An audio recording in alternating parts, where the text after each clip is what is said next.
नमस्कार साथियों, विधि शास्त्र के यूट्यूब चैनल में एक बार पुनः आप सभी का बहुत बहुत स्वागत है। साथियों, आज हम लोग बात करने वाले हैं जेल के विषय में। जेल क्या होती है, जेल प्रशासन क्या होता है एवं जिला जेल एवं सेंट्रल जेल में क्या अंतर होता है। साथ ही साथ यह भी जानेंगे कि जेल का इतिहास क्या है या हमको जेल शब्द की उत्पत्ति कहाँ से हुई है। तो सबसे पहले बात करते हैं जेल शब्द के। जेल शब्द एक लैटिन भाषा का शब्द है जो कि अंग्रेजी की ऑक्सफोर्ड डिक्शनरी के अनुसार हमको प्राप्त होता है। यदि हम बात करें भारत में जेलों के विषय में, तो भारत में जेल शब्द का कहीं पर कोई भी भारतीय शास्त्र में नहीं मिलता है। जेल वह चीज होती है जहाँ पर किसी व्यक्ति के स्वतंत्रता को परिबद्ध किया जाता है, साथ ही साथ उसके जो अधिकार होते हैं उसको एक सीमित जगह पर स्थापित किया जाता है, या यूँ कहें कि किसी व्यक्ति के द्वारा जब कोई अपराध किया जाता है तो उस व्यक्ति के मुकदमे के दौरान जब तक कि पूर्ण नहीं हो जाता है, ऐसी एक परिधि में रखा जाता है जो कि दीवारों से बनी हुई होती है। ऐसी ही परिधि को जेल कहा जाता है।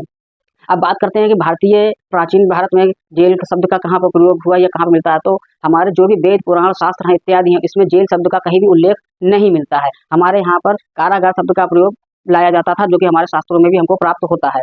तो भारत में जो प्राचीन भारत में जब राजा महाराजा हुआ करते थे, तो उनके द्वारा जब भी किसी भी अपराधी को सजा दी जाती तो वहाँ पर 3 प्रकार की सजाएं दी जाती थी। एक राज्य के विरुद्ध अपराध, एक व्यक्ति के विरुद्ध अपराध और तीसरा किसी ईश्वर के प्रति अपराध। यहाँ पर 3 प्रकार के अपराधों की सजा राजा के द्वारा दी जाती थी। और राजा के द्वारा जब ऐसे व्यक्तियों को जब तक कि जेल में कारागार में रखा जाता, तो वो राज्य के द्वारा ही जो किले बनाए गए होते थे राजा महाराजाओं के द्वारा, उन्हीं में उनको उन अपराधियों को रखा जाता था। इसके लिए कहीं पर कोई भी अलग से जेल की व्यवस्था नहीं की गई थी, और ना ही इस प्रकार का उस जमाने में कोई भी डिपार्टमेंट या विभाग हुआ करता था। साथ ही साथ जेलों का जो रख रखाव आज की तारीख में भारत में चल रहा है, ऐसा भी वहाँ पर नहीं होता था। इसके लिए राजा कोई विशेष खर्च नहीं करते थे। तो अगर बात करें उस समय दंड की, तो उस समय जो भी दंड देना होता था, तो हम देखते थे कि अपराधियों को नजरबंद कर दिया जाता था या फिर उनको देश निकाला की सजा दे दी जाती थी। साथ ही साथ कई ऐसे ही अपराध होते थे जिसमें मृत्युदंड तक ही देने का प्रावधान मिलता है।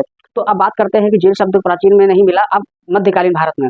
मध्यकालीन भारत में जब भारत में इस्लामिक शासन था, मुगलिया सल्तनत चल रही थी, उस दौरान पर भी हमको जेल शब्द का उपयोग कहीं पर भी प्राप्त नहीं होता है। मुसलमान शासक जो कि 3 प्रकार के जिन्होंने भी सजा का प्रावधान किया हुआ था, एक राज्य के विरुद्ध अपराध, दूसरा व्यक्ति के विरुद्ध अपराध और तीसरा खुदा यानी ईश्वर के विरुद्ध अपराध। इस प्रकार के अपराधों के लिए उन्होंने 4 प्रकार के दंड का विधान किया था। 4 प्रकार की सजाएं वो देते थे, जिसमें हद, ताजीर, तासीर और किसास, ये 4 प्रकार के दंड इस्लामिक शासन के दौरान दिए जाते थे। और साथ ही साथ में इस्लामिक कानून के द्वारा जब शासन चल रहा था, उस दौरान भारत में कुल 3 रोहतास, ये 3 प्रकार के जो जेलें थी, इनमें से सबसे बड़ा ये बड़े से किले हुआ करते थे, जो सब देश भर की ज़्यादा से ज़्यादा अपराधियों को उन्हीं में रखा जाता, जो कि बहुत बड़े किले नुमा होते थे, जिनकी चारों तरफ एक परिधि बनी हुई थी, और उस किले के ही अंदर इन अपराधियों को कारागार में